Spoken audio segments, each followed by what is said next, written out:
C'est quand même un exercice mental assez incroyable de prendre une carte historique du XXe siècle et, au lieu de regarder les frontières classiques, de remplacer les pays par des monstres marins géants, des dragons cracheurs de feu et des bêtes de l'Antiquité. Ouais, c'est pour le moins, disons, peu orthodoxe comme approche. Complètement. Mais c'est exactement la proposition du document sur lequel on se penche pour notre exploration d'aujourd'hui.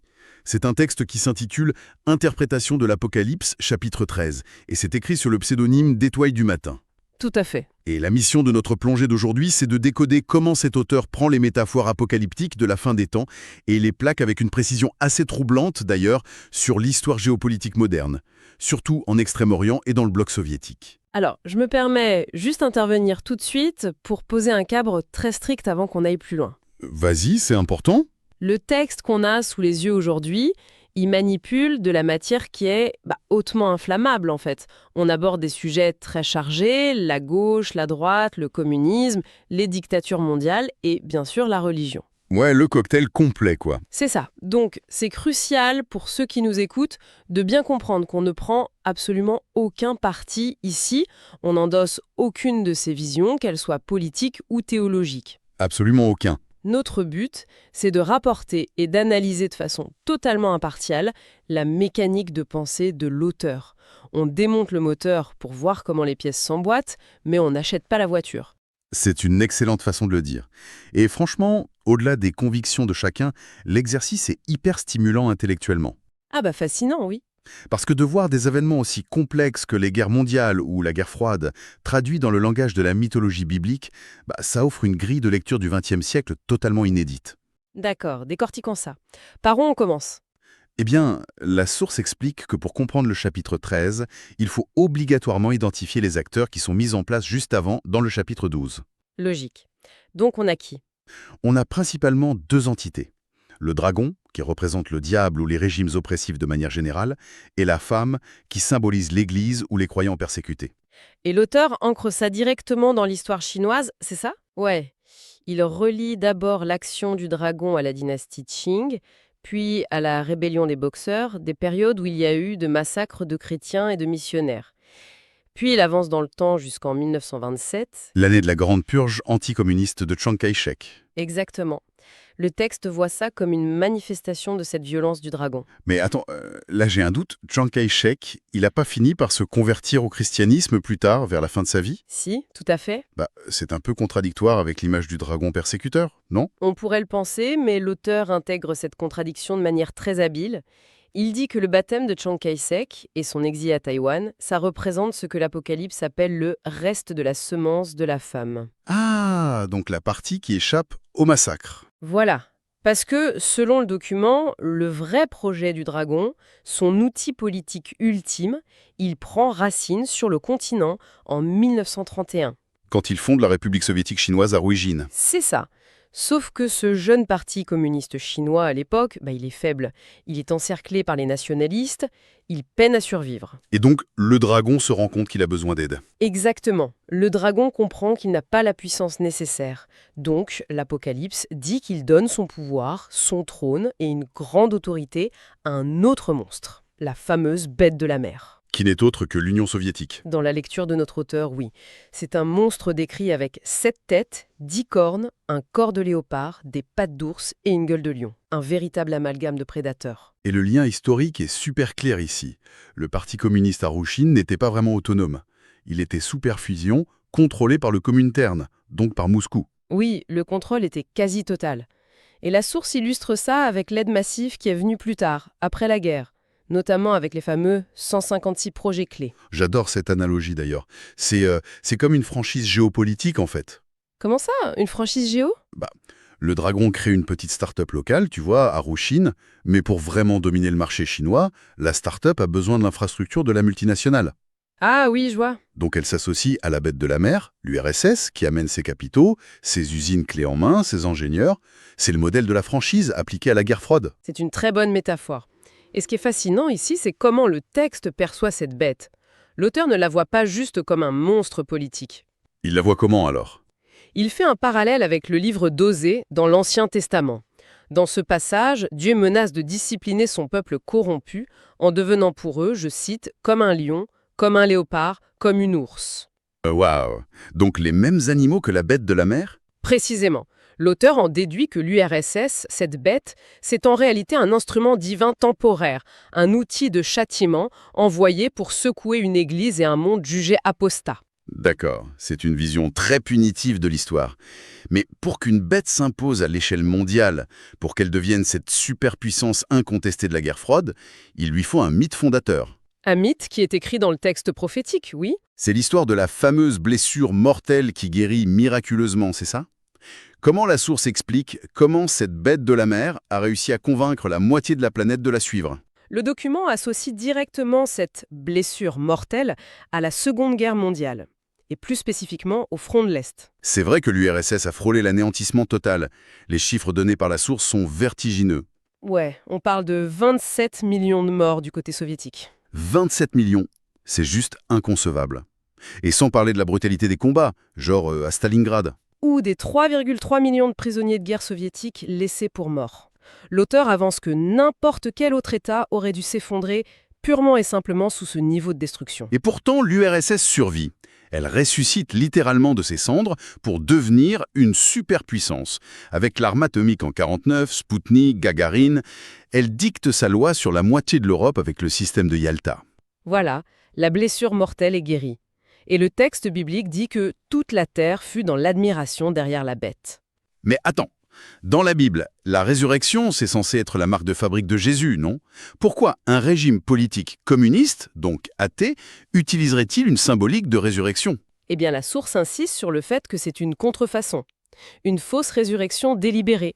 L'objectif de l'URSS, sur le plan idéologique, c'était d'offrir une utopie terrestre. Un paradis soviétique ici-bas. C'est ça. Le but était de rassurer tous ceux, je cite l'auteur, dont le nom n'est pas écrit dans le livre de vie. En gros, le régime leur dit « N'attendez pas un miracle divin après la mort, regardez notre puissance, regardez comment on a survécu à l'apocalypse nazie, le salut est dans le communisme. » C'est très habile comme manipulation psychologique. Et une fois que ce pouvoir est fermement installé, que la bête est presque divinisée par ses succès, elle ne supporte plus aucune concurrence, évidemment. Aucune.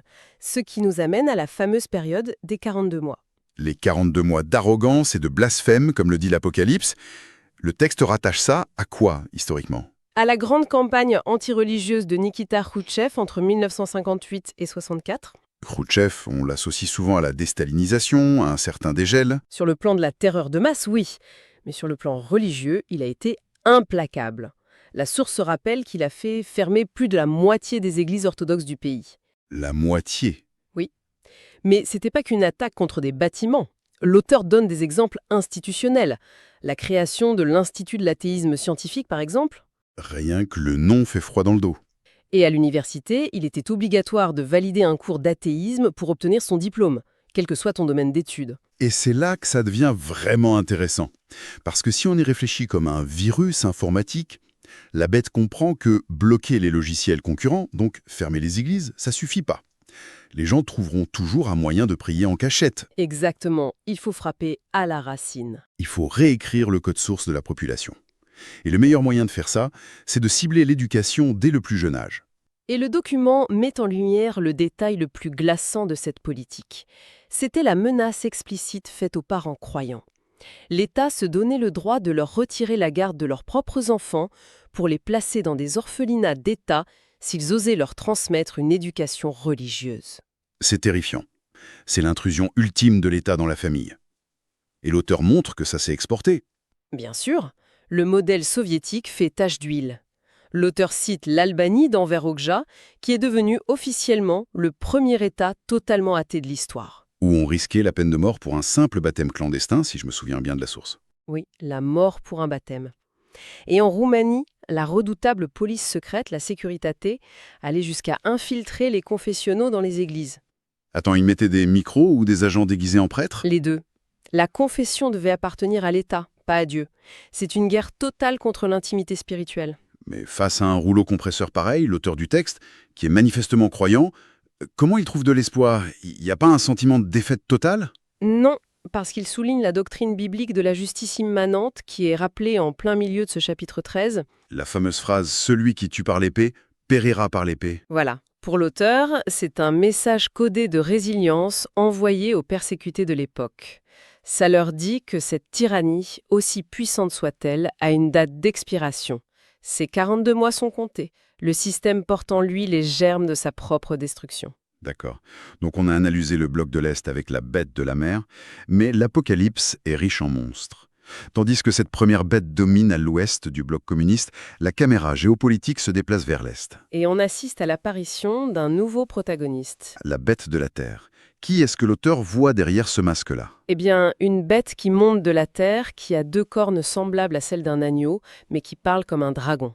Le texte identifie ce personnage de manière catégorique à Kim Il-sung, le fondateur de la Corée du Nord. C'est un contraste assez fou, non? Des cornes d'agneau, le symbole ultime de l'innocence chrétienne, associé au dictateur le plus fermé de la planète. C'est justement là-dessus que l'auteur s'appuie.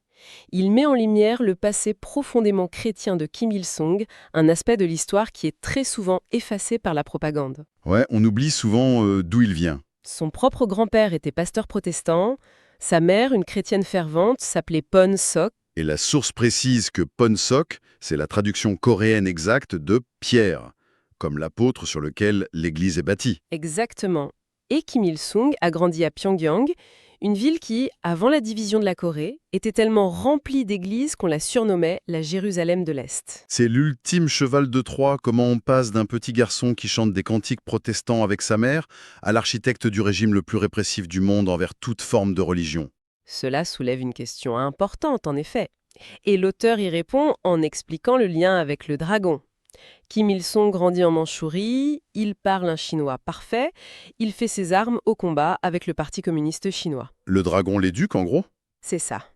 Puis il est installé au pouvoir, littéralement mis en place par l'armée rouge soviétique. Son grand frère, la bête de la mer. Donc la bête de la terre apprend des 2 autres. Mais l'auteur dit qu'il cannibalise ses racines religieuses, n'est-ce pas? Oui. Le texte montre de façon fascinante comment Kim Il-sung a purgé toutes les factions concurrentes, notamment en 1956. Mais surtout, il a utilisé la coquille vide des rituels religieux de son enfance pour créer sa propre religion d'État. Le Juche. Le Juche, oui. Il s'est substitué à Dieu. Les chants d'église sont devenus des chants à la gloire du leader suprême. Il a gardé l'apparence l'agneau pour faire passer la voix du dragon. Mais pour asseoir une nouvelle religion d'État, surtout face à un peuple qui n'avait pas d'histoire communiste, il fallait prouver sa puissance. L'Apocalypse dit que la bête de la terre séduit le monde par des miracles, en allant jusqu'à faire, je cite, « descendre le feu du ciel sur la terre ». C'est une image très forte. Aujourd'hui, on ne croit plus aux mages qui invoquent la foudre. Comment l'auteur interprète ce feu du ciel dans un contexte moderne nord-coréen? Il le décode de la manière la plus littérale et moderne possible le programme balistique de la Corée du Nord. Les missiles. Les missiles, oui. Le document raconte comment ça a commencé. Et c'est là que l'histoire est dingue. On est en 1973, pendant la guerre du Kippour. En Égypte donc, loin de la Corée. Très loin. Kim Il-sung envoie secrètement des pilotes nord-coréens pour aider l'Égypte de Sadat face à Israël. Et pour les remercier de cette aide, quelques années plus tard, l'Égypte fait un cadeau à Pyongyang. Il leur livre en 12 de vieux missiles soviétiques Scud-B. Exactement. Le feu du ciel est offert à la bête. Et à partir de là, les ingénieurs nord-coréens vont faire de la rétro-ingénierie frénétique. Ils démontent, ils copient, ils améliorent. Pendant des décennies, jusqu'à développer les fameux ICBM, les Hwasong 15, capables d'atteindre les États-Unis. Et pour le peuple coréen, voir ces piliers de feu décoller, c'est le miracle absolu qui valide la divinité du régime. Une validation par le feu. Et une fois ce pouvoir incontesté, le régime impose son culte total. C'est ce que l'Apocalypse appelle l'image de la bête et sa marque, c'est ça? Oui, et la source fait un parallèle avec la théorie du corps sociopolitique théorisée par Kim Jong-il, le fils. Ça consiste en quoi, cette théorie? C'est l'idée que le leader suprême est le cerveau de la nation, et que sans ce cerveau, vous n'avez qu'une vie physique animale. Pour avoir une vraie vie humaine et politique, vous devez être totalement soumis au leader. C'est la fameuse marque de l'obéissance sur le front ou sur la main. La loyauté idéologique totale et l'action physique au service du parti. Ce qui nous amène, inévitablement, au concept le plus pop culture de l'Apocalypse, le chiffre de la bête. Ah, le 666. Alors, qu'est-ce que tout cela signifie? Parce que là, l'auteur nous embarque dans une véritable enquête cryptographique.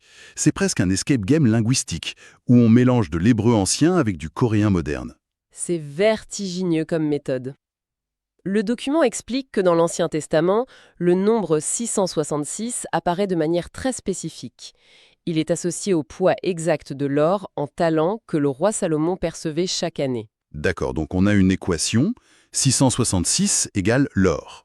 Et dans un autre livre, Esdras, ce même nombre représente la quantité de descendants d'une lignée spécifique. Ok, donc l'or d'un côté, les descendants de l'autre. Quel est le rapport avec Kim Il-sung? Tel précieux. C'est fou ça. Donc, si on assemble les pièces du puzzle biblique selon l'auteur, 666, c'est les descendants de Kim, le dynastie Kim en personne. Les descendants de l'or? Et l'Apocalypse précise que, sans la marque, sans ce chiffre, personne ne peut acheter ou vendre. Et c'est là que l'analyse de la source retombe brutalement sur la réalité économique de la Corée du Nord. Parce qu'il n'y a pas d'économie libre là-bas. Zéro. C'est l'économie étatique la plus stricte au monde. Tout est monopolisé par le Parti du travail de Corée, qui est lui-même la propriété privée de la dynastie Kim. Et l'auteur mentionne notamment le fameux Bureau 39. Ah oui, l'organe secret qui gère les caisses noires du régime? Exactement. Le Bureau 39 contrôle toutes les devises étrangères. Pendant ce temps, les citoyens normaux dépendent d'un système de distribution publique de nourriture et de biens. Un système lié au Songbun, leur caste de loyauté politique.